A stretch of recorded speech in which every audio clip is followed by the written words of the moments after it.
کبھی تم نے محسوس کیا ہے کہ سب کچھ پاس ہونے کے باوجود بھی دل خالی لگتا ہے؟ فون ہاتھ میں ہوتا ہے، لوگ آس پاس ہوتے ہیں، لیکن اندر ایک عجیب سا سناٹا ہوتا ہے۔ لیبا بھی ایسے ہی دنوں سے گزر رہی تھی۔ صبح اٹھتی تھی، فون اٹھاتی تھی، دن بھر اسکرول کرتی، لوگوں کی زندگی دیکھ کر مسکراتی تھی، لیکن خود کے اندر ایک تھکان تھی جو سمجھ نہیں آتی تھی۔ رات کو جب سب سو جاتے تھے، وہ چپ چاپ بیڈ کے کونے میں بیٹھ کر کہتی، میں تھک گئی ہوں، پر مجھے خود نہیں پتا کس چیز سے۔ اور اسی رات جب ہر طرف اندھیرا تھا، اس کے دل میں ایک آواز اٹھی، یا لیبا، اگر تو 21 دن صرف اپنے رب کے ساتھ بتا لے تو شاید سب کچھ بدل جائے۔ اور اسی لمحے اس نے فیصلہ لیا، فون کے بجائے قرآن کو اٹھانا ہے، بے وقت سوچنے کے بجائے نماز میں رونا ہے، اور دنیا کے شور کے بجائے اللہ کے کلام کو سننا ہے۔ اسے نہیں پتا تھا کہ یہ 21 دن اس کی پوری زندگی بدل دیں گے، مگر یہی ہوا۔ ڈے 1 سے 7، روح کا جاگنا۔ پہلے دن لیبا نے بس ایک چیز کی، فجر میں سجدہ۔ کئی مہینوں بعد اس نے فجر کے وقت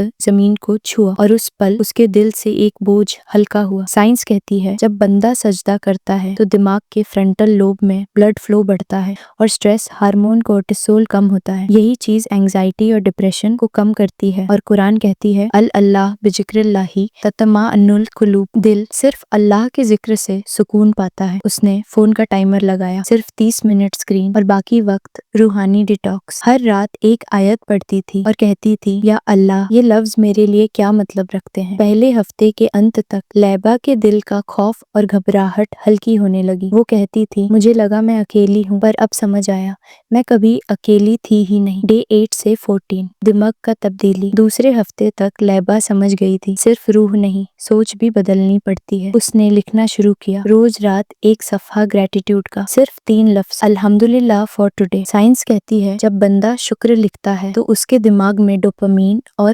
سیروٹونن ریلیز ہوتے ہیں، جو خوشی اور سکون کے کیمیکلز ہیں۔ اور قرآن کہتی ہے اگر تم شکر کرو گے تو میں اور زیادہ دوں گا۔ لیبا نے ہر دن ایک آیت اور ایک دعا اپنے ریفلیکشن جرنل میں لکھنا شروع کیا۔ ایک دن اس نے لکھا، فَإِنَّ مَعَ الْعُسْرِ يُسْرًا، ہر مشکل کے ساتھ آسانی ہے۔ پھر وہ رکی اور لکھا، تو میری مشکل بھی میرے لیے رحمت ہے۔ اس ریفلیکشن نے اس کے دماغ کی ریوائرنگ کر دی۔ سائنس بھی کہتی ہے نئے تھاٹس نئی نیورل پاتھ ویز بناتے ہیں، مطلب ہر آیت اس کے برین کو ہیل کر رہی تھی۔ دوسرے ہفتے تک لیبا کا فون سائلنٹ اور اس کا دل ایکٹیو ہو گیا تھا۔ اب وہ لائکس کے نمبرز نہیں، دعاؤں کے ورڈز گن رہی تھی۔ ڈے 15 سے 21، نئی زندگی۔ آخری ہفتے تک لیبا بدل چکی تھی۔ اب وہ دعا صرف مانگنے کے لیے نہیں کرتی تھی، بلکہ رب سے بات کرنے کے لیے کرتی تھی۔ ایک رات اس نے دعا میں کہا، یا اللہ، میں اپنے دل کے سارے ٹکڑے تیرے حوالے کرتی ہوں، مجھے نیا بنا دے۔ سائنس کہتی ہے جب بندہ روتا ہے اور ایموشنز ریلیز کرتا ہے تو باڈی کے اندر اینڈورفنز ریلیز ہوتے ہیں، نیچرل پین کلرز جو دل اور دماغ کو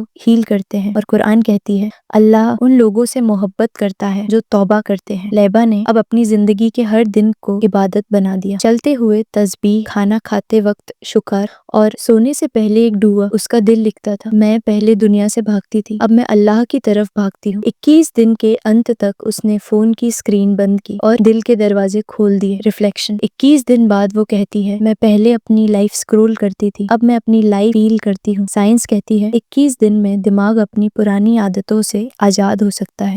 قرآن کہتی ہے اللہ اس قوم کا حال نہیں بدلتا جو خود اپنا حال بدلنے کی کوشش نہیں کرتی۔ لیبا اب وہی ہے، لیکن اس کا دل نیا ہے، سوچ نہیں ہے، روح زندہ ہے۔ وہ کہتی ہے میں نے صرف 21 دن دیے اور میں نے اپنی زندگی واپس پا لی، اب تمہاری باری ہے۔ آج رات فون بند کرو اور دل کھول کر کہو، یا اللہ، میں تیار ہوں، ایک سجدہ، ایک آیت، ایک دعا، بس اتنا ہی کافی ہے ایک نئی زندگی کے لیے۔ 21 دن تمہیں پرفیکٹ نہیں بنائیں گے، لیکن نیا بنا دیں گے، اور جب تمہارا 21واں دن آئے گا تو تم سمجھ جاؤ گے سکون ملتا نہیں، دیا جاتا ہے صرف اللہ کے ذریعے۔ بسم اللہ۔ شاید تم ابھی وہی محسوس کر رہے ہو جو لیبا نے پہلے دن محسوس کیا تھا، خالی، تھکا ہوا اور اداس، لیکن یاد رکھنا بدلنے کے لیے وقت نہیں لگتا، صرف ایک فیصلہ لگتا ہے۔